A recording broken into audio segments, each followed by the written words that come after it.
ભારત સરકારના one nation one election અંતર્ગત સહકાર મંત્રી શ્રી જગદીશ પંચાલની અધ્યક્ષતામાં વિસનગરની સાકરચંદ પટેલ યુનિવર્સિટી ખાતે માર્ગદર્શન સેમિનાર યોજાયો।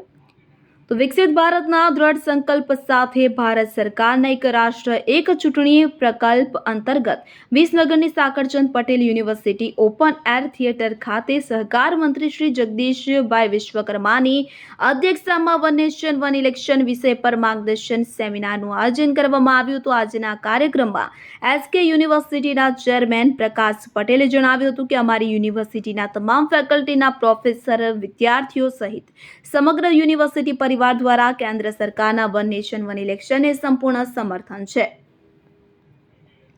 તો જગદીશ પંચાલે જણાવ્યું હતું કે જ્યારે દેશ આઝાદ થયો ત્યારે વન નેશન વન ઇલેક્શન અસ્તિત્વમાં હતું, પરંતુ સમયાંતરે કોંગ્રેસ પક્ષને હાર મળવા લાગી ત્યારે કોંગ્રેસ દ્વારા આ પ્રકલ્પને ભૂંસવાનો પ્રયાસ કરવામાં આવ્યો હતો। પરંતુ હાલમાં સામાજિક શૈક્ષણિક સંસ્થાઓ, એનજીઓ, વેપાર ઉદ્યોગ જગતના લોકો, નોકરી ધંધા સાથે સંકળાયેલા કર્મચારીઓ સહિત સમગ્ર દેશના મોટા ભાગના નાગરિકો વન નેશન વન ઇલેક્શનને સમર્થન આપી રહ્યા છે।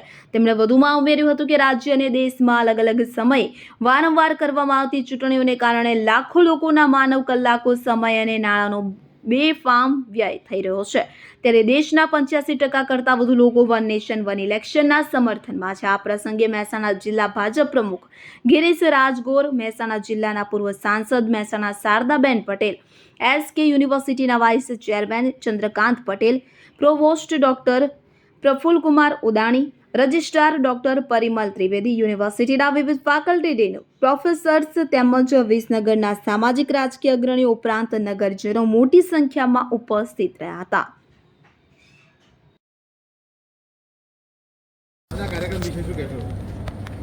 વન નેશન વન ઇલેક્શન એ પૂર્વ રાષ્ટ્રપતિ રામનાથ કોવિંદજીની અધ્યક્ષતામાં જે કમિટી બની છે અને જે રીતે આખા દેશમાં સામાજિક સંસ્થાઓ, યુનિવર્સિટીઓ, એનજીઓ, બધા જ ઉદ્યોગ જગતના લોકો, દરેક લોકો સમર્થન આપી રહ્યા છે અને આ સમર્થનના લઈ અને આજે સાકરચંદ યુનિવર્સિટીની અંદર માન્ય પ્રકાશભાઈ પટેલ, અમારા પૂર્વ સાંસદ શ્રી શારદાબેન, અમારા ગિરીશભાઈ, આ બધાની અધ્યક્ષતામાં આ યુવાનો દ્વારા સમર્થન કઈ રીતે મળે એના માટેનો એક સરસ કાર્યક્રમ મને પ્રકાશભાઈ રાખ્યો હતો। આખા દેશમાં આ પ્રમાણે કાર્યક્રમો થઈ રહ્યા છે।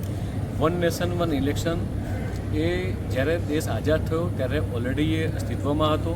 સમયાંતરે કોંગ્રેસે આને ભૂંસવાનો પ્રયાસ કર્યો। કોંગ્રેસે જ્યારે બુરી હાર થવા માંડી ત્યારે કોંગ્રેસે ઇન્દિરા ગાંધીના માધ્યમથી અલગ અને જેમ જેમ રાજ્યો અલગ બનતા ગયા ત્યારે આ પ્રથાને નાબૂદ કરવાનો પ્રયાસ એ કોંગ્રેસે ચોક્કસ કર્યો છે।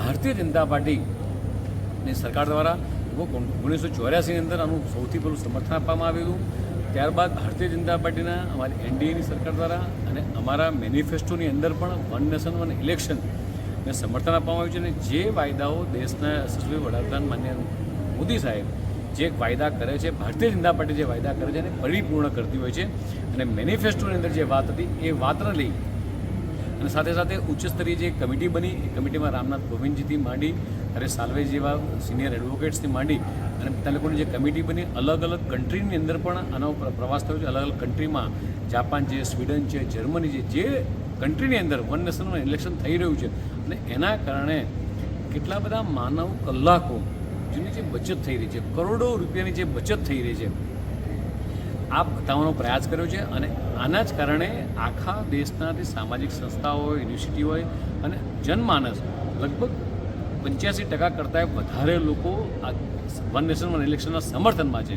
ત્યારે આજે સરસ મહેસાણા ખાતે સાકર યુનિવર્સિટીમાં કાર્યક્રમ થયો। આપ જોયું કે સૌ યુવાનોએ આને સમર્થન પણ આપ્યું છે અને આનાથી દેશના વિકાસમાં જે રીતે દેશના યશસ્વી પ્રધાનમંત્રી માનનીય મોદી સાહેબનું જે વિઝન છે વિકસિત ભારત 2047નું, એ દિશામાં ચોક્કસ ભારત આગળ વધશે અને વન નેશન વન ઇલેક્શનથી આવનારી પેઢીને પણ એ મજબૂત થશે।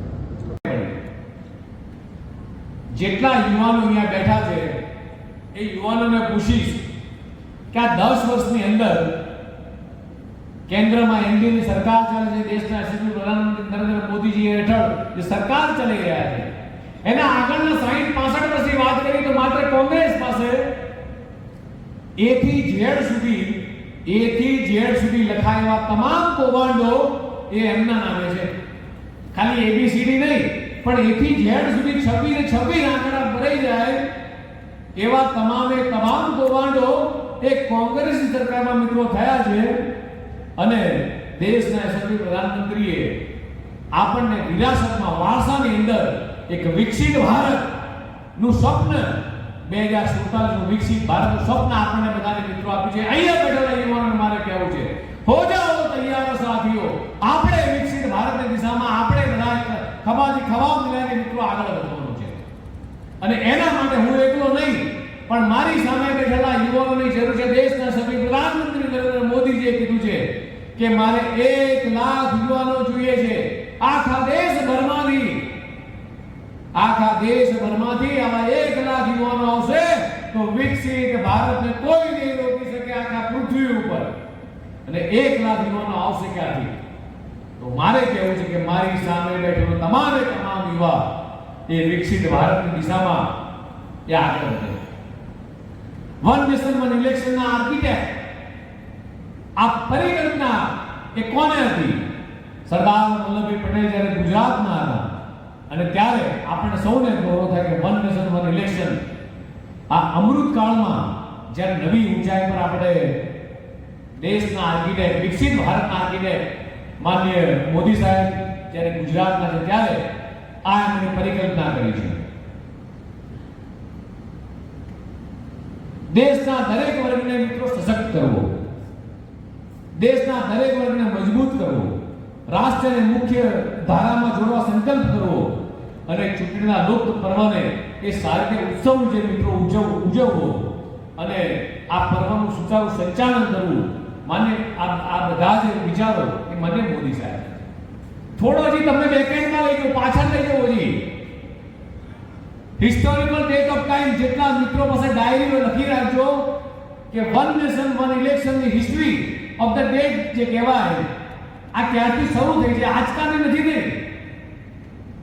આ સાકર છે ને, તમે મિત્રો જેટલા યુવાનો બેઠા છો આજના, તમે આવનારા ભવિષ્યના ભાવિના એ ઇતિહાસના પન્ના ઉપર લખાશે કે વન નેશન વન ઇલેક્શન જ્યારે થયું ત્યારે સાકરચંદ યુનિવર્સિટીની અંદર પણ અહીંયા બેઠેલા વિદ્યાર્થીઓ એક સહીનું ટેમ્પરિંગ કરીને હું પ્રકાશને કહીને જાઉં છું કે જેટલા પણ યુવાનો બેઠા છે આ બધા જ યુવાને પોસ્ટકાર્ડ લખે દેશના સભ્ય પ્રધાનમંત્રી મોદી સાહેબને. સાકરચંદ યુનિવર્સિટી એક નામથી પોસ્ટકાર્ડ જાય કે અમારી યુનિવર્સિટીમાં આ વન નેશન વન ઇલેક્શનનો જે કાર્યક્રમ થયો હતો અમારું દેશના સભ્ય પ્રધાનમંત્રીને સમર્થન છે. આ વાત સાથે દરેક વિદ્યાર્થી પોસ્ટકાર્ડ લખે. 1951 થી 1967 આખા દેશમાં આ ઇલેક્શન મિત્રો થતું હતું. સ્વતંત્રતા પછી ભારતમાં ચૂંટણીઓ જેટલી થઈ એમાં 1967 સુધી વન નેશન વન ઇલેક્શન મિત્રો થતું હતું. 1960માં અલગ ચૂંટણીઓની શરૂઆત એ જ્યારે અલગ અલગ રાજ્યો પડતા ગયા, ગુજરાતની સ્થાપના થઈ, મહારાષ્ટ્રની સ્થાપના થઈ, એટલે જેમ જેમ રાજ્યો અલગ થતા ગયા ત્યારે અલગ અલગ રાજ્યોમાં અલગ અલગ ઇલેક્શન થતા ગયા. 1967 ની અંદર જ્યારે કોંગ્રેસનો કાળનો પરાજય થયો અને ત્યારે કોંગ્રેસે નક્કી કર્યું કે હવે પછી ક્યારે વન નેશન વન ઇલેક્શન કરવું નહીં. 1971 ની અંદર ઇન્દિરા ગાંધી અવરોધો બન્યા અને સામાન્ય ચૂંટણીના માધ્યમથી અવરોધો ઊભા કર્યા. 1968 અને 1969 માં વિધાનસભાનો સમય પહેલા જે વિધાનસભાનો સમય 5 વર્ષનો આવે એની પહેલા એ વિધાનસભામાં વિસર્જન કરવાનું કામ ઇન્દિરા ગાંધીએ કર્યું અને ડિસેમ્બર 1970 ની અંદર લોકસભા ભંગ કરી દીધી. 1983 ની અંદર ફરીથી ચૂંટણી પંચ મજબૂત રીતે એનું પુનર્જીવન થયું અને ચૂંટણી પંચે એક સાથે ચૂંટણી કરવાના વિચારને પુનર્જીવિત કરીને ઇલેક્શન કમિશનર તરીકે આર.કે. ત્રિવેદીએ મિત્રોનો પ્રસ્તાવ મૂક્યો. આ આજકાલની વાત નથી. 1984 ની અંદર ભારતીય જનતા પાર્ટીએ one nation one election policy લાગુ કરવાનો વાયદો મિત્રો એ વખતે કર્યો. 1924 ની અંદર 1984 ની અંદર 1999 ની અંદર વિધિ આયોગનો રિપોર્ટ આવ્યો. કમિટી બની ત્યારે આઈ.કે. ગુજરાત વડાપ્રધાન હતા અને કેરટેકર તરીકે વડાપ્રધાન અટલજી હતા અને ન્યાયમૂર્તિ બી.પી. જીવન રેડ્ડીના વડપણ હેઠળ જે વિધિ આયોગના રિપોર્ટમાં વન નેશન વન ઇલેક્શનનું મિત્રો એ વખતે સૂચન કરાયું. 2015 સ્થાયી કમિટી, દેશના યશસ્વી વડાપ્રધાને જે સ્થાયી સમિતિ બનાવી 79ની સંસદીય સમિતિમાં એ રિપોર્ટ વન નેશન વન ઇલેક્શનનું સમર્થન કરાયું. 2024ના મેનિફેસ્ટોની અંદર જ્યારે લોકસભાનું ઇલેક્શન આવ્યું 2019માં, અને એ વખતે ભારતીય જનતા પાર્ટીના મેનિફેસ્ટોની અંદર એક સંકલ્પ પત્રમાં વન નેશન વન ઇલેક્શન નું મિત્રો સામેલ કરવામાં આવ્યું. 2019ની અંદર સર્વ પક્ષોની બેઠક મળી અને વન નેશન વન ઇલેક્શન પર સર્વદલીય બેઠકનું આયોજન કર્યું. સપ્ટેમ્બર 2023માં ઉચ્ચ સ્તરીય બેઠક થઈ. એનડીએની સરકારના પૂર્વ રાષ્ટ્રપતિ, એ કહેવાય ને કે સામાન્ય પરિવારમાંથી બનેલો વ્યક્તિ એ દેશનો પ્રથમ વ્યક્તિ બની શકે એવા બે ઉત્તમ નમૂના છે. એક રામનાથ કોવિંદજી અને દ્રૌપદી મુર્મુજી. અને રામનાથ કોવિંદજી જ્યારે રાષ્ટ્રપતિ પદ પરથી નીચે ઉતર્યા ત્યારબાદ આ વન નેશન વન ઇલેક્શન કમિટીના એ અધ્યક્ષ બન્યા અને એનું આખું ગઠન કર્યું. 2024માં સબમિટનો રિપોર્ટ આવ્યો અને 6 મહિનામાં સબમિટ રિપોર્ટ કર્યો કે વન નેશન વન ઇલેક્શન એ દેશ માટે, આ યુવા પેઢી માટે, આવનારી પેઢી માટે ખૂબ જ અગત્યનું છે. ડિસેમ્બર 2024માં આખો રિપોર્ટ એ જોઈન્ટ પાર્લામેન્ટ કમિટીની અંદર ગયો અને રાજસ્થાનના સાંસદ બીપી ચૌધરી આ કમિટીના મિત્રો અધ્યક્ષ છે. હવે તમને વિચાર આવે, પ્રધાનમંત્રી નરેન્દ્ર મોદીજીએ ભારતના ઇતિહાસમાં એવા તો કેવા નિર્ણયો લીધા કે આપણને બધાને આપણા પડોશા પુત્રો પર ગર્વ થાય. મિત્રો કોંગ્રેસના મિત્રો એવું કહેતા હતા, સ્થાપન થયું, લોકાર્પણ થયું આખા વિશ્વના તમામે સનાતન ધર્મીઓના ઘરની અંદર. એ દિવસે દીવા પ્રગટ્યા અને દિવાળી જેવો માહોલ આખા દેશમાં, દેશને મજબૂત કરવામાં, દેશને વિકસિત કરવાની અંદર મારી સામે બેઠેલા યુવાનો મિત્રો ફાળો છે. દક્ષિણ આફ્રિકામાં દર વર્ષે સામાન્ય ચૂંટણી યોજાય છે. એમ મતદાર યાદીમાં એક રાષ્ટ્રીય ચૂંટણીના લીધે તમામ પ્રકારની ચૂંટણીઓ એક જ મતદાર યાદી બનાવશે. અત્યારે શું થાય કે વિધાનસભાની ચૂંટણી આવી તો મતદાર યાદી બદલાઈ જાય, લોકસભાની ચૂંટણી આવી તો મતદાર યાદી બદલાઈ જાય. હવે પછી આગામી દિવસોની અંદર એક જ વખત મતદાન યાદી બને અને 5 વર્ષમાં જે ઇલેક્શન થાય એ સેમ મતદાર યાદી છે. બીજા ઇલેક્શનોમાં પણ એ જ મતદાર યાદી, એટલે બૂથ બદલાઈ જવાની કે બીજા બધા માનવ કલાકો બચાવવાની કામગીરી થશે.